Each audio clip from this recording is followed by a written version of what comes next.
Hey go peeps, and welcome back to Snail TV. I've had a massive day today. Got a few things done on the Porsche. Well, actually quite a few things done. A couple of the more important stuff. I'll go through a few things. It's real late. I mean, early in the morning now. I'm pretty tired. But I thought I'd just make a quick video just to get you guys all up on whereabouts we are on it and what's it doing and what still needs to be done. It's really close. Just really need a few more parts, I reckon, and just making sure that all the suspension components and all that stuff all seems alright. But I've pretty much ticked that off the box now. Haven't done the final welds on the suspension stuff, but I think yeah, I'm pretty close. So look, I'll turn you around. We'll have a look and we'll have a bit of a discussion. Let's do it.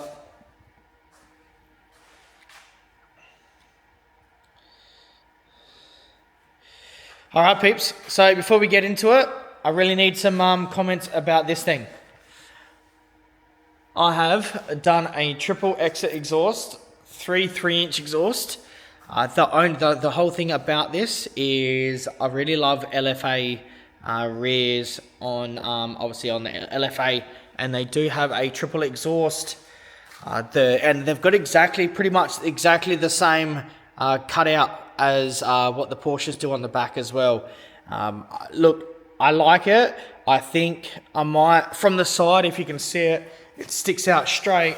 I don't know if I like that or if I should go with the body line and cut them down like that. So, not sure yet. All right, but I do like it. Yes, it is all hooked up to one exhaust. I do have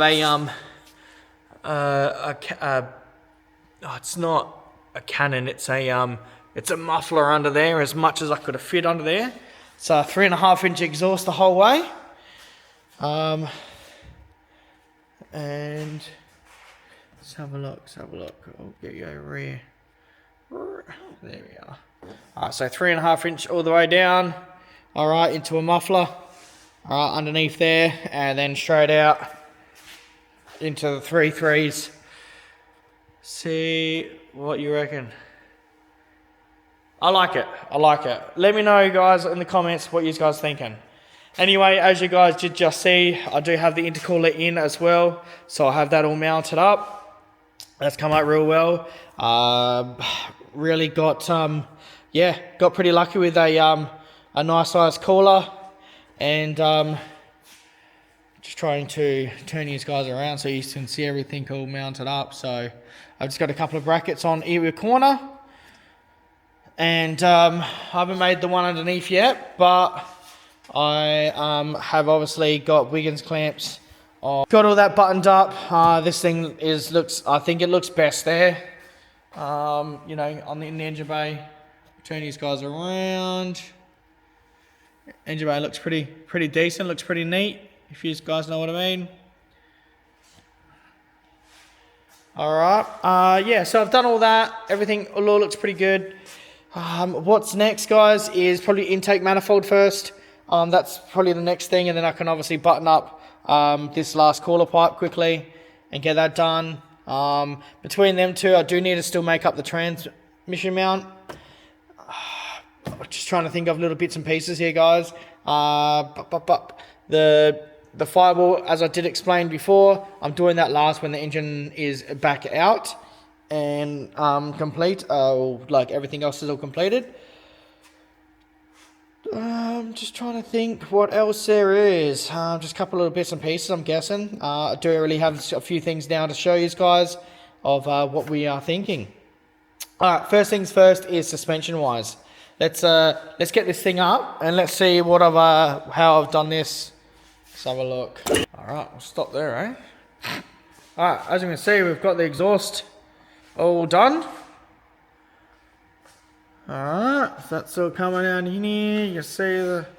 I'm trying to get you with the gimbal. It's sort of reaching me out here. Alright, all good. Let's go to the suspension wise. Alright, suspension wise, as I said, I have not got it fully welded yet, but we are using the standard Porsche suspension. I'm so excited that I've got it to work, and I'm so happy. I was really just didn't know what to do on either side. I was trying to make up some mounts up top for because because these are in front of the Honda Accord, and they had a top ball joint, and then they had the suspension was getting stuck, getting controlled off of this bottom one here. But now we are getting controlled off all of it off of the top arm, which is obviously strong enough to house all that. And yeah, we're all I made up just a couple of brackets to suit, as we can see there, just a couple of 5mm plates on either side, and we're going to be welding them straight onto the actual base of the shock itself. It's a stainless steel shock coilover. So yeah, so I'm super happy that I've obviously got the side oil on the side there, so fully adjustable shocks. They are real nice shocks. They're out of from the Porsche. They're an upgraded off the Porsche. They're obviously not top of the range, but they are upgraded, and I'm just happy because they're all what the whole Porsche is running back and forth. As I said, I did have a set of coilovers literally on the buy, like really ready to pick up. I cancelled that order in the last section, and I just thought that for some reason I just had this idea that I could get these to work. Just really wanted something else to work, and yeah, and I'm super happy that they everything so far so good. I've got them to go travel all the way down. Actually, I've been moving. I've been rolling with the car on the floor on all 4 wheels, and yeah, so far so good. So obviously a wheel alignment and whatnot will tell if everything is 100%, but I really don't want to put too much welds on them yet. I really just want to put probably like maybe a couple of stitches on either side, and call it that. Just in case if I go for a wheel alignment, then everything's, you know, they seem they're out heaps.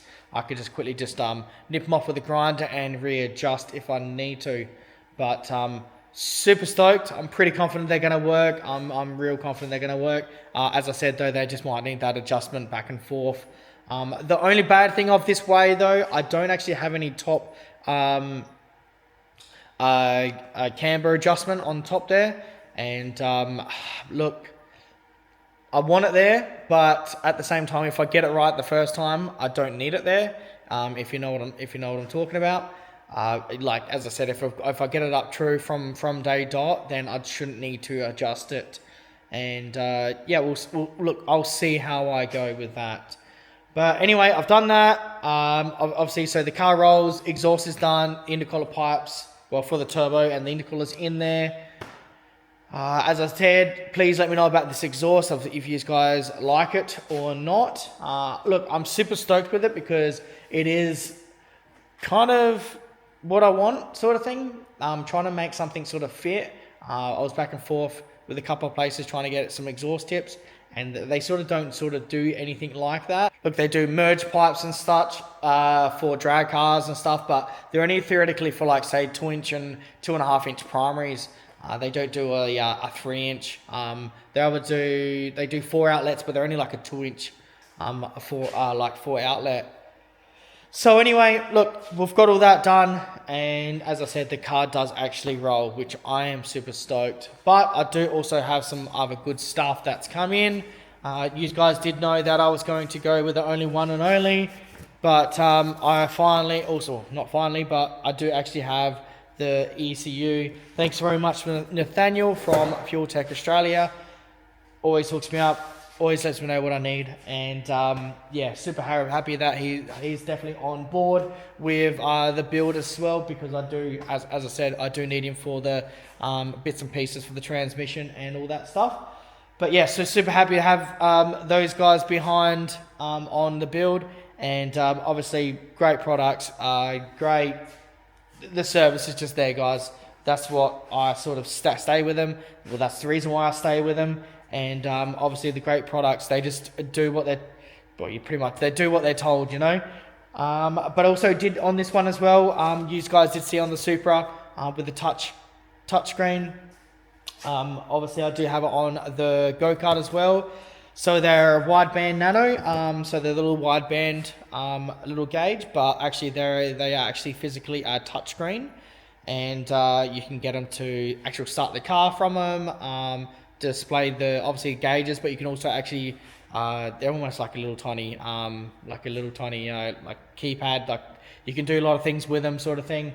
On the Supra, you guys, if you guys didn't know, I actually had that mounted into the under the bonnet. Look, it was just great to see stuff when you're underneath the bonnet, and you could actually see like little wider, like engine RPM. You can actually start, as I said, you can start the car from it, or the engine from it, and just little bits and pieces. So look, I don't know if I'm going to do something like that in this one. Look, it'd be pretty cool. I might do something something crazy like that as well, but we'll see. We'll see what I come up with. Obviously, when I'm doing the final fitments on everything. But look, as I said, fuel tech definitely is going to be going in. I do have weekend to work on this thing, and I'm pretty confident that I do want to get that thing mounted. All right, guys. One last thing. Super excited about this. You guys know that I am right next to a awesome paint supply, and when in doubt, I always go see him for my paints, of course. Look, I had this idea of changing the color of the Porsche for the whole time since I've sort of had it. I don't like silver. I'm not a sort of a silver guy, and look, it's sort of that thing. Look, I won't be doing it anytime, in the next, month or 2 months or that sort of thing.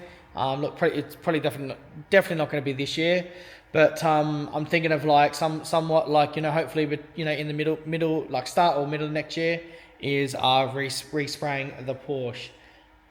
Look, a few colors obviously straight away come up. You guys know, if you look back on my YouTube stuff, I paint pretty much everything that I have black.